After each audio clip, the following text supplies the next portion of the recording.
네, 지금 현재는 한반도 미래연구원장 맡고 있는 이용섭 전 의원을 초대했습니다. 어서 오십시오. 예, 안녕하십니까. 광주광역시장 도전하셨다가 탈당도 하시고. 예.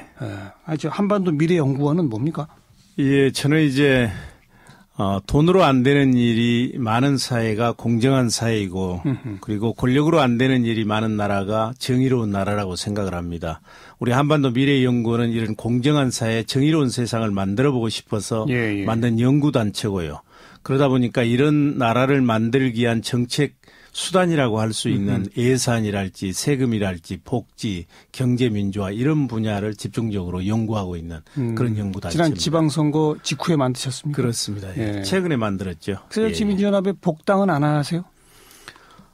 좀 더 두고 보려고 그럽니다. 내년 상반기까지는 정치권과 일정한 거리를 두고 시민들과 소통하면서 지역사회 발전이랄지 인재 육성이랄지 이런 문제에 열정을 쏟고 내년 하반기에 가서 본격적인 이제 생각을 해보려고 생각하고 있습니다. 일단 당분간은 이 한반도 미래연구원에 좀 집중하시겠다.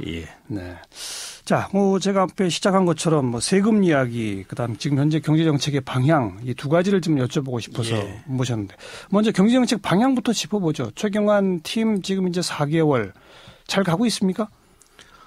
저는 경제가 어려우면 재정 확장 정책을 쓴 것은 맞다고 봅니다. 그렇지만 최경환 부총리 경기 부양 정책은 성공하기 어려운 본질적인 문제를 안고 있어요. 왜 그러냐면 우선 지금 우리 경제의 가장 큰 문제가 저성장과 사회 양극화 문제인데 그렇죠. 이 문제를 동시에 해결하기 위해서는 경제 틀과 경제 체질을 바꾸는 대수술이 필요합니다. 그런데 정부 정책을 보면 빚 얻어서 집 사거나 세금과 금리 내려서 소비와 투자를 늘리도록 하는 이런 진통제나 이런 단방약과 같은 단기적 경기 부양책에 지나치게 의존하고 있다는 얘기죠. 구조개혁에 대한 건 전혀 없다. 그래서 이렇게 경제 틀을 바꾸는 구조조정 없이 돈만 쏟아붓다 보니까 이 밑빠진 독에 물 붓듯이 약발이 금방 떨어지고 또 경제 활력이 회복되지 못하는 것이죠. 그 틀을 바꾸는 구조개혁은 뭘 제일 먼저 해야 됩니까 그러면? 그러니까 우선은 우리가 얘기할 수 있는 게 과거에 우리는 부자나 대기업이 잘 살게 되면 물이 흐르는 것처럼 중소기업이나 중산서민도 잘 살게 될 것이다 하는 신자유주의적인 낙수 경제론에 입각했거든요. 그런데 이 낙수 경제론이 더 이상 통용되지 않는다 하는 것은 2008년 금융위기가 오면서 세계적으로 증명이 됐습니다. 그런데도 정부는 과거에 잘못된 이 부자 감세 정책 이런 것을 밀고 가는 것이죠. 그러니까 기본적으로 이제 경제 틀을 바꿔야 된다는 얘기고요. 또 하나는 그러니까 대기업이나 이런 쪽에게 혜택이 집중되는 식의 정책 기조를 바꿔라. 그렇습니다. 지금은 이제 반대로 중소기업 쪽을 살리는 그런 정책을 써라. 그렇죠. 이제 과거에 이제 낙수 경제였다면 지금은 앞으로는 분수 경제처럼 중산 서민들의 소득이나 일자리를 창출하고 중소기업들의 투자를 촉진시켜서 분수처럼 밑에를 활성화시켜서 우로 이제 전반적으로 경제가 활성화되는 그런 방향으로 돼가야 되는 최경환 부총리도 그런 분수 효과라고 하는 즉 내수를 활성화시키겠다. 그러기 위해서는 근로자들 임금이 올라야 한다. 또 주식 투자하는 사람 배당이 올라야 한다. 이러면서 대기업들의 과도한 사내 유보금에 대해서 과세하겠다. 이걸 임금을 올려라. 이런 식의 정책 방향을 초기엔 좀 얘기했어요.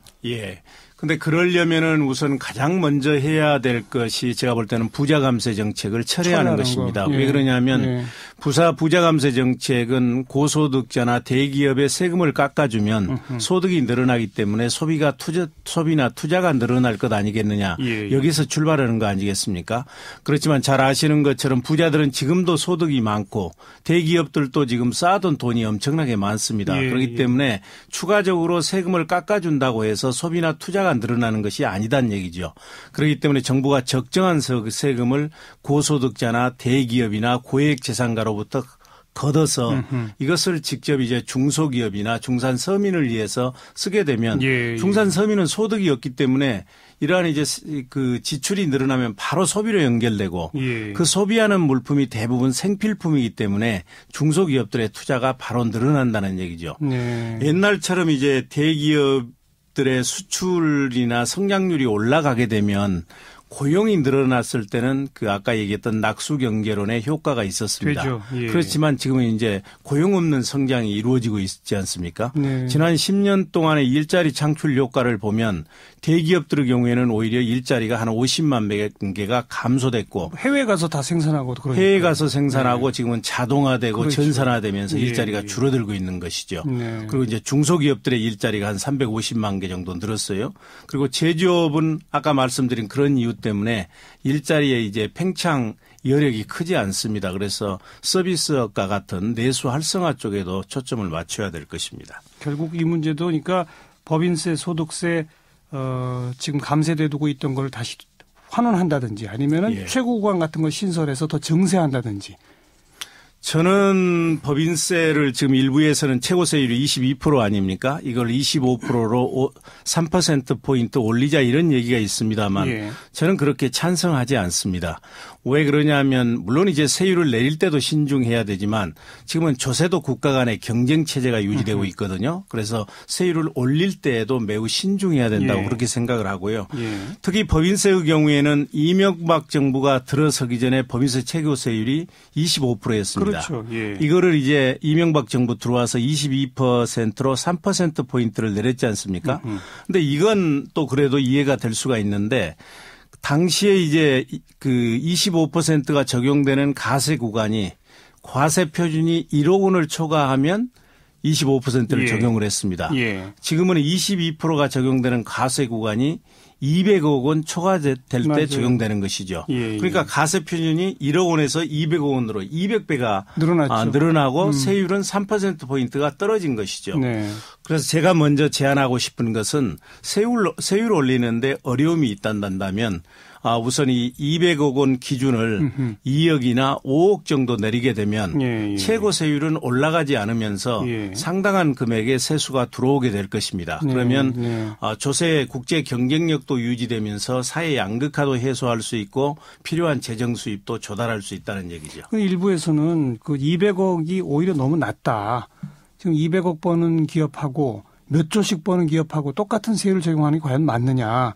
그러니까 여기도 좀 위에 뭐 1,000억 이상, 5천억 이상, 뭐 또 1조 이상 이런 쪽은 조금 차등해야 되는 거 아니냐. 그것도 이제 세금에 대해서 깊은 이해나 철학이 부재한 데서 온 것 아닌가 싶습니다. 왜 그러냐면 이제 개인 소득세의 경우에는 지금 말씀하신 것처럼 그런 누진과세가 맞습니다. 예. 그래서 우리도 5단계로 나누어져 있지 않습니까?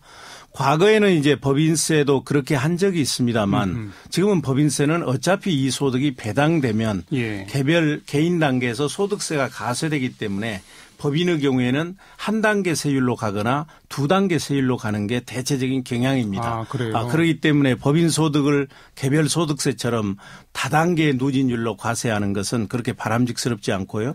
즉 그렇기 때문에 노무현 정부까지는 1억 원 이하에 대해서는 뭐 13%, 1억 원 초과에 대해서는 25%를 적용했던 것입니다. 예, 예. 그렇기 때문에 이번에도 세율을 올리는데 어려움이 있다고 오늘 많은 분들이 얘기를 하니까 2억 원 초과에 대해서는 22%, 2억 원 이하에 대해서는 낮은 세율을 적용하게 되면 지금 우리가 걱정하고 있는 세율 올라가는 문제를 극복하면서 여러 가지 세수 증대 효과를 비롯해서 많은 성과를 거둘 수 있다는 것이죠. 그리고 또 오래전부터 나왔던 얘기지만 근로소득세 뭐 최고 구간 하나 더 신설한다든지 이런 거에 대해서는 어떤 의견이세요?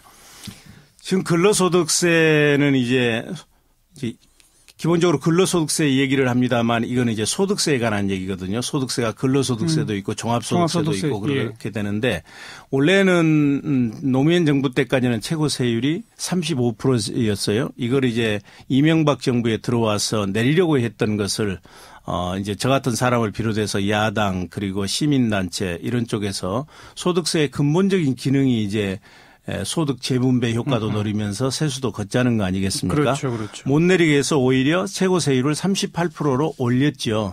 그런데 여기에 이제 지방소득세가 또 부과가 됩니다. 지방소득세가 이제 이거대 10%니까 한 41% 정도 이렇게 우리나라 세율이 되기 때문에 저는 세율 자체를 더 올리는 것은 심각하게 생각을 해봐야 된다고 보고요. 세율을 많이 올리는 게 능사가 아닙니다. 이런 세율을 우리가 명목세율이라고 하는 거거든요. 근데 실제 내는 세금을 우리가 실효세율이라고 얘기하지 않습니까? 그렇죠. 우리나라 명목세율은 그렇게 낮지 않은데 실효세율은 매우 낮습니다. 이것저것 빠지는 게 많으니까. 그것은 그렇죠. 비과세 감면이 많기 때문에 그렇습니다. 그렇기 때문에 명목세율을 괜히 올려서 사업자나 고소득자에게 부담을 느끼게 하고 내는 사람만 많이 내고 적게 내는 사람은 적게 되는 이러한 불평등한 세제를 만드는 것보다는 저는 명목세율은 적정한 수준으로 두고 실효세율을 올려가는 노력이 중요하다는 얘기죠. 네. 그런데 현 정부는 담배값 인상 그걸 통해 지방세수를 좀 늘리겠다. 뿐 아니라 거기 또 개별 소비세 신설해서 국세도 늘리겠다. 이런 방향을 내놓고 있고 자동차세, 주민세 이런 얘기들을 하고 있는데 그런 현 정부의 그 조세 관련된 여러 가지 정책은 어떻게 평가하세요? 우선 이번 지방정부 세제 개편안은 지방재정이 어렵기 때문에 지방세를 개편하는 것이다 이렇게 얘기를 하지 않습니까? 그런데 이번 지방세 개편안은 지방재정에 별로 도움이 되지가 않습니다. 왜 그러냐면 지금 담배세하고 주민세, 자동차세 이 3대 지방세 인상으로 인해서 들어오는 세금이 약 한 4조 2천억 정도 되거든요. 그렇다면 이 세금이 주로 지방정부로 가야 될 거 아니겠습니까? 그런데 이렇게 들어오는 세금의 60%가 중앙정부에 기속이 됩니다. 아하. 그리고 지방정부로 가는 것은 이 중에 40%인 1조 8천억 밖에 돌아가지가 않는다는 얘기죠. 그럼 왜 이렇게 지방세를 올리는데 중앙정부에 많이 기속되느냐. 여기에 이제 정부의 꼼수가 있는 것이죠. 그 개별 소비세 신설 등등 그런 거죠. 예. 지방세수를 늘리려면 지방세인 담배 소비세를 올려야 되는데 정부가 슬그머니 담배에 대해서 국세인 개별 소비세를 신설하는 법안을 제출해 놓는 겁니다. 그러다 보니까 이 담배세 개편으로 늘어나는 세수가 약 한 2조 8천억 정도 되거든요. 이 중에 73%가 중앙정부에 기속돼 버리는 겁니다. 이 얘기는 바꿔서 얘기하자면 그러니까 담배에 대해서 국세인 개별 소비세를 부과하는 것은 이번 담배세 인상이 지방정부의 세수를 올리려는 목적보다는 부자 감세에 따른 국세 부족분을 메꾸기 위한 편법으로 이용되고 있구나. 사실상의 증세구나 이렇게 얘기할 수 있는 것이죠. 뭐 그 대목에서는 명확한 꼼수라는 단어가 맞는 것 같아요. 그러면 어떻게 해야 합니까? 담배값 올리는 대신에 국세 신설하지 말고 거의 전부 다가 지방세수로 가도록 하는 이런 식으로 바꾼다면 찬성하실 수 있습니까? 그렇더라도 이제 두 가지 거기에 이제 우리가 전제를 달아야 되는데요. 하나는 일에는 순서가 있어야 된다는 얘기죠. 우리가 밥 먹고 약 먹는 거하고 약 먹고 밥 먹는 것은 다르지 않습니까? 다르죠. 그러니까 우선 그 노무현 정부 마지막 끝날 때 조세 부담률이 21%였거든요. 그러면 미세 하나마 조세 부담률은 소득 증가와 함께 올라가야 되거든요. 그런데 이명박 정부에서 이걸 19%대까지 떨어뜨렸습니다. 그러면 2% 가까이가 떨어졌거든요. 그렇다면 우리나라 GDP를 한 1,300조로 잡으면 1년에 한 26조 정도가 줄어든 겁니다. 왜 줄어들었냐. 이건 지방세를 깎아서 줄어든 게 아니거든요. 예를 들면 소득세랄지 종합부동산세랄지 법인세를 깎아줘서 줄어든 거면 1차적으로 이런 부자 감세를 철회하고 그러고 나서도 부족하면 담배세랄지 자동차세랄지 주민세를 올려야 된다는 얘기죠. 그러니까 우선 여기에 이제 순서가 잘못됐다는 얘기고요. 두 번째는 이 세 가지 세금이 다 지방정부로 기속된다고 하더라도 지방재정의 문제가 해결되는 것은 아닙니다. 지금 지방재정이 위기거든요. 그렇죠. 그것은 왜 그러냐면 세입 측면에서는 중앙정부가 일방적으로 감세 정책을 했기 때문에 그러는 거고 세출 측면에서 보면 무상보육이다, 기초노령연금이다. 대선과 총선을 거치면서 중앙정부가 공약했던 것을 지방정부가 시행하도록 하면서 재원은 뒷받침을 안 해줬기 때문이거든요. 그래서 제가 볼 때 해결책은 우선 급증하고 있는 복지 지출 중에서 이걸 국가가 책임져야 될 성격의 복지비는 지자체에 떠넘기지 말고 국가가 부담하는 조치가 최우선적으로 있어줘야 되고요. 두 번째는 이제 국세 중에서 지방자치단체 간의 세원 분포가 고르게 돼 있는 세목들이 있습니다. 이런 세목을 찾아서 지방세로 넘겨줘서 지방의 재정 자립도를 높여줘야 되고요. 알겠습니다. 그리고 또 하나 마지막으로 말씀드리면 지금 국세를 걷어가지고 지방재정 교부금이다. 교육재정 교부금이다 해서 지자체하고 교육청에 내려보내지 않습니까? 그런데 이제 중앙정부가 일방적으로 감세를 하면서 이게 이제 줄어든 겁니다. 그래서 불가피하게 감세를 하더라도 교부세율을 조정해서 지방의 재정 자주도를 높여줘야 된다. 이런 이제 조치들을 순서적으로 하고 나서도 세금이 부족하면 그때는 국민들에게 소상히 설명하고 예, 추가적인 예. 증세 조치를 하는 것이 저는 맞다고 보는 것이죠. 뭐 부가세를 좀 세율을 올리지 않은 얘기도 나오고 그러는데 그런 것도 하더라도 맨 뒷순서군요. 우리 그렇죠. 부가가치세를 올리면 아주 편하게 세금을 거둘 수가 있습니다. 이건 간접세이기 때문에 소득세처럼 국민들이 부담을 체감이 좀 떨어지는 것이거든요. 그런데 이 세금의 가장 큰 문제는 두 가지죠. 하나는 물가를 상승시킨다는 그렇죠. 것이고 두 번째는 중산 서민들이 상대적으로 많이 부담한다는 겁니다. 그렇기 때문에 이건 후순위로 가는 것이 맞는 것이죠. 알겠습니다. 자, 그리고 요즘 우리 경제의 그 외국 변수들, 미국은 돈을 계속 풀다가 이제 그만 풀겠다. 이런 뭐 양적 완화 종료 선언을 하면서 뭐 조만간 금리를 올릴지 모른다 얘기가 나오고, 근데 우리는 지금 아주 초저금리로 가고 있기 때문에 미국이 금리 올리면 갑자기 우리나라에서 자금이 막 다 빠져나가는 거 아니냐는 우려가 생기고 있고, 반대로 일본은 또 돈을 더 풀겠다 해서 엔화는 점점 떨어지고 있기 때문에 수출 시장에서 우리랑 일본이 경쟁하니까 우리 수출에 위협이 생긴다. 아주 큰 악재들이 지금 도사리고 있거든요. 이거 어떻게 헤쳐나가야 됩니까? 잘 아시는 것처럼 우리나라의 대의존도가 EU 국가 중에서 가장 높습니다. 그렇기 때문에 해외 충격에 매우 예민하게 반응한다는 얘기죠. 그런데 지금 말씀하신 것처럼 돈줄을 재는 미국과 돈을 푸는 일본 틈새에서 우리 경제의 대리스크가 매우 지금 커지고 있는 것이죠. 실제로 이제 갑작스러운 일본의 추가 양적 완화로 인해서 어제 환율이 100엔당 950원대까지 떨어지면서 약 6년 만에 지금 최저치를 기록을 했거든요.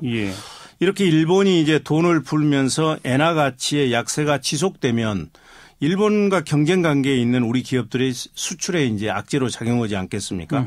그렇지 않아도 지금 중국의 경제가 성장세가 둔화되면서 우리 수출이 매우 어려운데 이것은 그야말로 엎친 데 덮친 격이다 이렇게 생각이 들고요. 지금 말씀하신 것처럼 미국의 경우에도 양적 완화를 종료하고 내년에 정책 금리를 인상하겠다 이렇게 예고를 하고 있거든요. 그렇기 때문에 국내 금융시장에서 외국 투자가들의 자금 유출을 불러올 소지가 있지 않습니까? 그래서 매우 어렵고요. 그래서 우리 이제 대응이 문제인데 정부는 뚜렷한 대응책을 지금 내놓지 못하고 있고 모니터링을 충실히 하면서 대응하겠다 이렇게 얘기를 하고 있습니다. 물론 저는 정부도 어렵다고 생각을 합니다. 왜 그러냐면 이런 엔화 약세에 대응하기 위해서 한국은행이 기준금리를 지금도 사상 최저 수준인 2%거든요. 이걸 1.75%로 추가로 인하하게 되면 이제 우리나라하고 다른 나라하고 금리 차가 생길 거 아닙니까? 돈이 그렇게 더 되면 자금 유출이 현상이 심화되고 가계부채가 또 급증할 소지가 있거든요. 그렇다고 해서 재정 적자를 키워가면서 양적 완화를 계속할 수도 없거든요. 왜 그러냐면 이명박 대통령께서 그냥 감세를 많이 해가지고 2008년부터 내년 예산까지 8년째 지금 재정이 적자고 재정 적자 규모가 지금 179조거든요. 그러니까 이러지도 저러지도 못하는 그렇습니다. 상황이에요. 국가 채무도 270조가 늘어났고 그러니까 문제는 미국과 일본이 이렇게 서로 반대로 가고 있는 상황이라서 우리의 통화 정책에 한계가 있고 그러면 이때 해결책은 뭐냐. 저는 이런 때일수록 우리 경제의 펀더멘탈과 기초 체력을 튼튼하게 키우는 이런 언론과 본질에 충실해야 된다. 이렇게 처음에 말씀하셨던 구조개혁. 구조조정해야죠. 경제 틀과 체질을 이제 바꿔가야 되는데 근데 문제는 정부가 이제 분위기 띄우는 이런 단기적 경기 부양책만 남발하고 있으니까 이게 문제가 있는 것이죠. 자, 또 올 가장 큰 쟁점으로 떠오르는 게 공무원연금 개혁인데요. 이 대목은 어떻게 풀어가는 게 좋다고 보십니까? 그 답만 좀 줘보시죠. 실은 저는 제가 이제 행자부 장관을 2006년에 하면서 그때도 이제 공무원 연금 개혁을 추진을 강도 높게 했었거든요. 그러다가 제가 갑작스럽게 건설교통부 장관으로 가면서 끝내지는 못했습니다만 저는 우선 공무원들도 연금을 개혁해야 된다 하는 데 대해서는 공감하고 있다고 생각을 합니다. 그런데 문제는 얼마를 더 내고 얼마를 덜 받느냐. 이게 문제인데 이때 당사자인 공무원들의 참여와 이 사회적 논의 과정을 거쳐야 된다는 게 제 기본적인 의견이고요. 지금처럼 정부와 새누리당이 일방적으로 밀어붙여서는 안 될 것입니다. 왜 그러냐면 새누리당이 지금 법안 낸 게 10월 28일이니까 불과 4, 5일 전이거든요. 근데 연말은 지금 2개월 앞으로 다가왔거든요. 완료해야 한다고 아무런 공론화 과정도 거치지 않고 일방적으로 연말까지 끝내겠다 이렇게 얘기하는 것은 안 되는 것이고요. 더구나 이것은 수십만 공직자들의 노후 생활에 관한 문제고 그렇죠. 또 다음 세대에 얼마나 부담을 떠안기느냐 이런 문제이기 때문에 몇 달 빨리 처리하는 것보다 당사자인 공무원들을 참여 속에서 국민적 이해와 공감대를 바탕으로 처리해야 된다는 것이고요.